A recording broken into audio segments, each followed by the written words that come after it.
Taboo Talks. Hello. Hi. Welcome to Taboo Talks. I think we're on episode 8. Right. I'm going to get right into it. So last time on Taboo Talks, I talked about rejuvenation, and I am so happy and proud to report that one of the many people who watched that episode actually went to try the rejuvenation, and she came back saying not only did she enjoy it so much, she actually bought the package. I'm like, oh my god, that's amazing. I'm just so happy that I could share what I genuinely felt was like something so worth experiencing. And one of you kind of took me up on it and went to try it out for yourself and took up the package. And what she said, basically she felt so much younger and plumper, was like, yes girl, that's exactly what I was talking about. So that's amazing.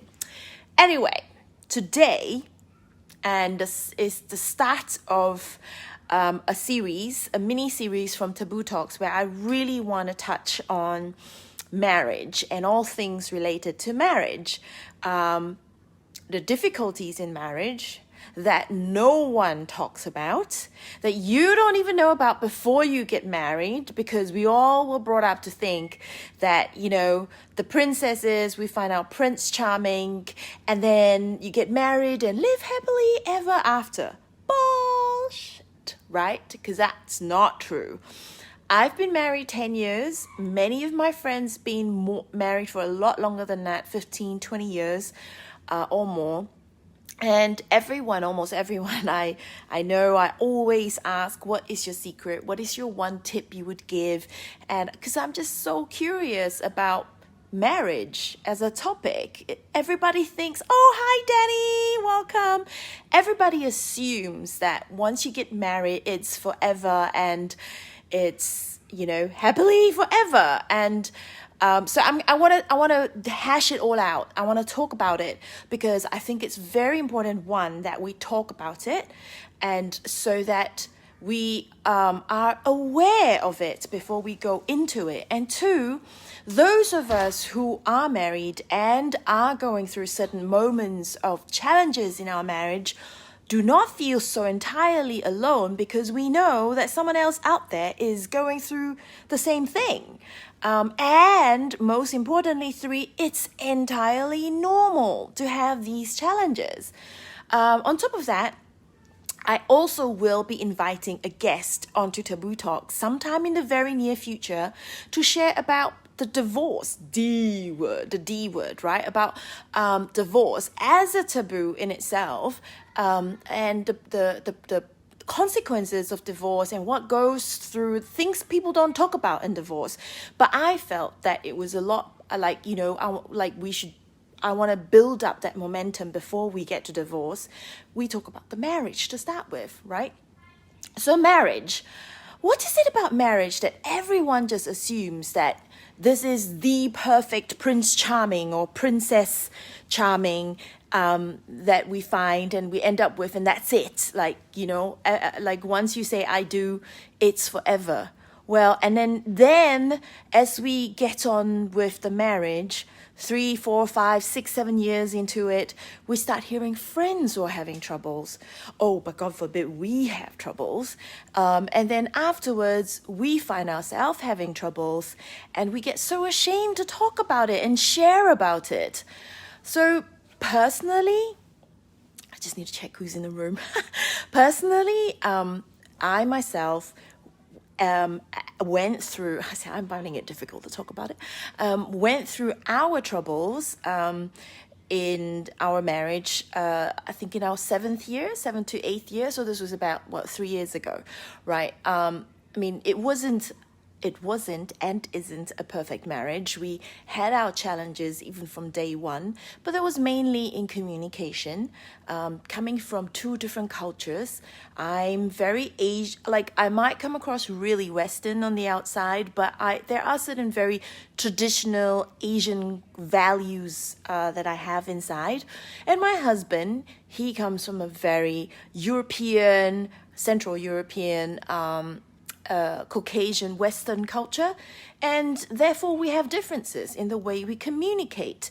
English is not his first language, and maybe now mine, but I grew up speaking Cantonese, and Malay, I learned Malay as a language to communicate in. So there were a lot of differences, and it culminated in the 7th year, 8th year of our marriage, and we chose to go to counselling, a marriage counsellor, to try and get a third party, independent party, to help us through it. But interestingly, because I chose to share that process of our counselling, the amount of lashback or gasps and surprises from friends, like really close friends that we got, was really surprising to me. Quite a few friends felt very strongly about me, like not that I shouldn't be sharing our journey because it's too, it would be detrimental to my husband's career. Another one said, oh gosh, these, do not air your laundry, like dirty laundry in public.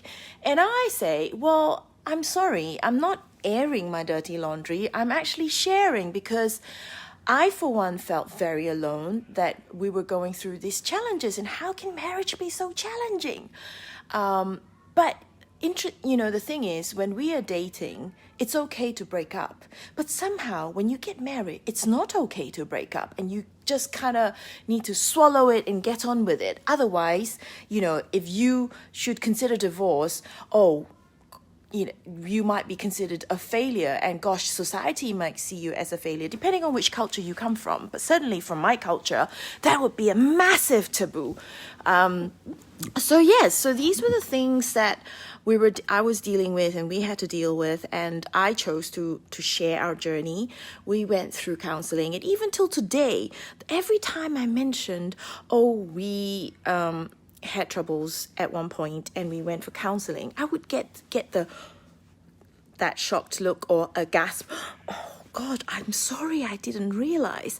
Well, you know what? I actually know that the counselling one was the best thing that we did for ourselves, not just as a couple, but also for us individually, because we worked on ourselves individually and worked through some of our, issues.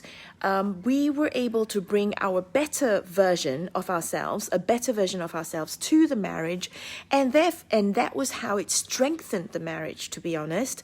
So many people do ask me now what we did, like what was actually done during the counselling process. To be honest, most of the counselling sessions that we had, we were pretty much arguing. We still couldn't see eye to eye on certain topics. And I often walked out of the session just being absolutely upset and thinking this is over. But somehow, during the individual sessions, because we had 6 counselling sessions plus I think 4 individual sessions each, and we worked through some really deep, inner child issues there, and I was able to let go of some of these. Oh God, I don't know if you can hear my child screaming in the background, but I was able to work through some of my kind of childhood issues, which all of us have, right? No one had a perfect childhood. Being a parent, I know I'm not a perfect parent, and I know we joke about it, like we have a counselling fund set up for each child because they will end up having some problems. And that's, I guess, the journey of life. But anyway, I digress. Right, so the point was, in the personal counselling sessions, I and my husband managed to work through some of our issues, and because we were able to confront and let go of these issues that we had individually, we became a lighter and, I guess, better version of ourselves. And we were soon able to communicate better.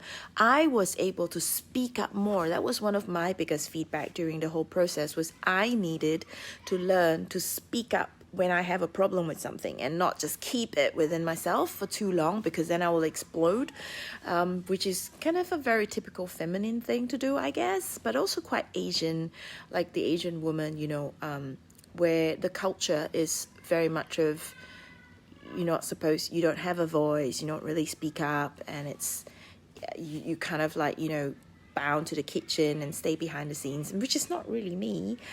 So I was really battling with that.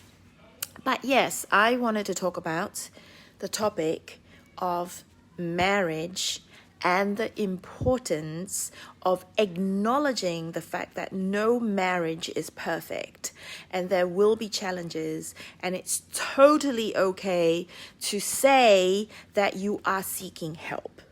That's the taboo topic I'd like to address today.